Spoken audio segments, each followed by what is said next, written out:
नमस्कार दोस्तों, स्वागत है आप सभी का हमारे चैनल शेयर मार्केट में। मैं हूं आपका दोस्त नवी और बात करेंगे रतन इंडिया एंटरप्राइज़ के बारे में। अगर आप हमारे चैनल से पहले से जुड़े हैं तो आपको पता होगा कि मैंने बहुत ही छोटे लेवल पर ये स्टॉक आपको बाई करने के लिए एडवाइस दी थी। 70 के अराउंड ये स्टॉक गया था, तब भी मैंने कुछ चीज़ें बताई थी और पिछली जो रिजल्ट आए थे वो बहुत ही ज़्यादा ज़बरदस्त थे।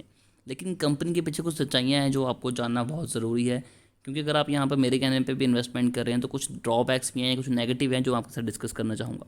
पिछले एक मंथ में 10% के नेगेटिव रिटर्न है। पिछले 6 मंथ की बात करें तो 28% के नेगेटिव रिटर्न है। एक साल में 1% के नेगेटिव रिटर्न है। पिछले 5 साल में 670% के कंपनी ने पॉजिटिव रिटर्न निकाल के दिए हैं। अगर हाई की बात करें तो आप यहाँ पर देख सकते हैं कि 66 रुपीज़ के आसपास बनाया था, अराउंड आई थिंक 70 के आसपास था।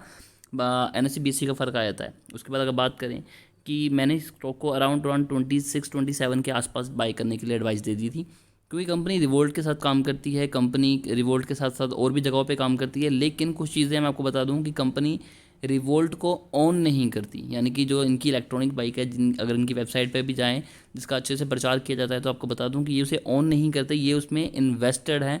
इन्होंने यहाँ पर पैसा लगाया हुआ है। जैसे कि आप यहाँ पर देख सकते हैं कि Ratan India enterprises limited has proven experience of building a massive turnkey engineering project like thermal power plant in April 2021। Enterprises limited has invested 150 crore in Revolt motor, market leader in electrical motorcycle.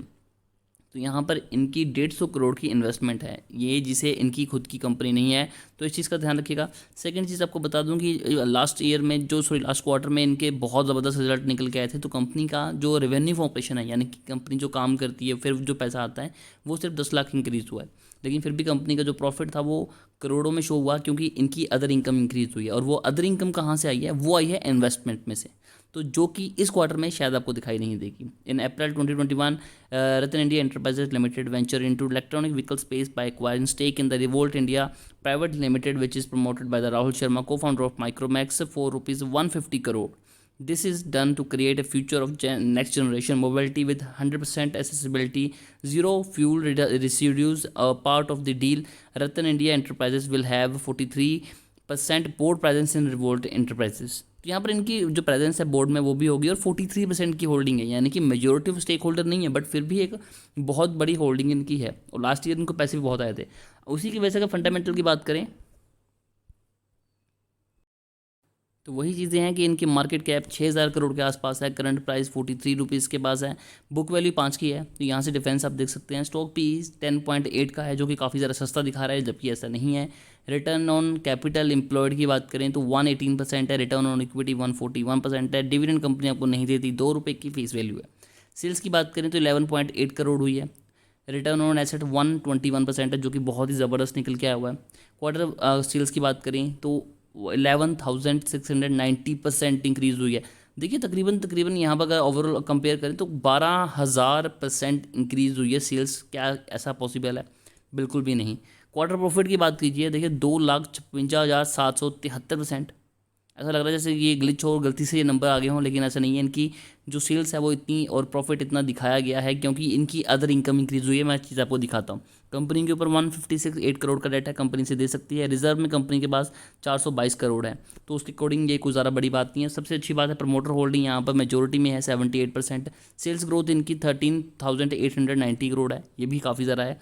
Profit growth 43,711% है, ये भी बहुत ही ज़बरदस्त है। Overall चीज़ें काफ़ी ज़्यादा इनके फेवर में है, ये पर्सनली मुझे काफ़ी ज़्यादा अच्छा लगा। अब बात करते हैं सेल्स की, तो देखिए 2019 में सेल्स जीरो थी, जो कि अब 12 करोड़ के आसपास है। ये काफ़ी ज़्यादा एक अच्छा साइन है। और यहाँ पर आप देखिए कि इनकी जो सबसे ज़्यादा फ़ायदा कहाँ पर हुआ? Other income. जो इनकी अदर इनकम इंक्रीज हुई है उसने सारी गेम घुमा दी और इनके फंडामेंटल इतने ज़्यादा अच्छे भी दिखा दिए। नेट प्रॉफिट जो -195 करोड़ था जून 2019 में, वो 565 करोड़ हो चुका है पॉजिटिव में। तो यहाँ से सारा फ़र्क पड़ा। 2012 में जीरो सेल्स थी, जो कि अब 14 करोड़ की है। अगर बात करें यहाँ पर अदर इनकम की तो 168 करोड़ थी, जो कि अब 579 करोड़ है। नेट प्रॉफिट की बात करें तो 43 करोड़ था, जो कि अब 554 करोड़ आ चुका है। डिविडेंड कंपनी आपको पे नहीं करती। कंपाउंड सेल्स 000 हैं, लेकिन कंपाउंड प्रॉफिट ग्रोथ की बात करें तो 56 है। 10 सालों के, अब 10 सालों का 5 सालों में 32 करोड़ है, 32% है। 3 सालों में 34% है। स्टॉक प्राइस CAGR की बात करें तो 5 सालों का 56% है, 3 सालों का 172% है। ओवरऑल काफ़ी ज़्यादा चीज़ें यहाँ पर चेंज हुई हैं। रिजर्व में कंपनी का पैसा कम हुआ है, लेकिन कंपनी की इन्वेस्टमेंट बहुत ज़्यादा अच्छी है, अच्छी अच्छी जगहों पर कंपनी इन्वेस्ट कर रही है। इनका जो कर्जा है वो भी काफ़ी ज़्यादा कम हुआ है। एसेट्स कंपनी के इंक्रीज़ हुए हैं, कंपनी लगातार खुद को एक्सपेंड कर रही है, ये चीज़ें कंपनी की फेवर में है। और अगर कैश फ्लो की बात करें तो ये कम हुआ है, तो ये एक नेगेटिव है। देखिए, अगर आप यहाँ पर फंडामेंटल देख के इन्वेस्टमेंट करेंगे तो आप शायद फंस सकते हैं, तो इन चीज़ों को ध्यान रखिएगा कि स्टॉक में थोड़ी सी मैनिपुलेशन की गई है अदर इनकम की वजह से। बाकी जो एक्सपेक्टेशंस पिछले क्वार्टर में थी वो कहीं ना कहीं फुलफिल भी हुई हैं, लेकिन इस क्वार्टर में शायद कंपनी इतने ज़्यादा अच्छे रिटर्न नहीं निकालेगी, क्योंकि यहाँ पर कंपनी इन्वेस्टमेंट अपनी साल के बाद ही शो करेगी। तो इस चीज़ का ध्यान रखिएगा। फिर भी अगर आपकी कोई क्वेरी है तो कमेंट कीजिए, हमारी कोशिश होगी कि आपको अच्छी एडवाइस दें।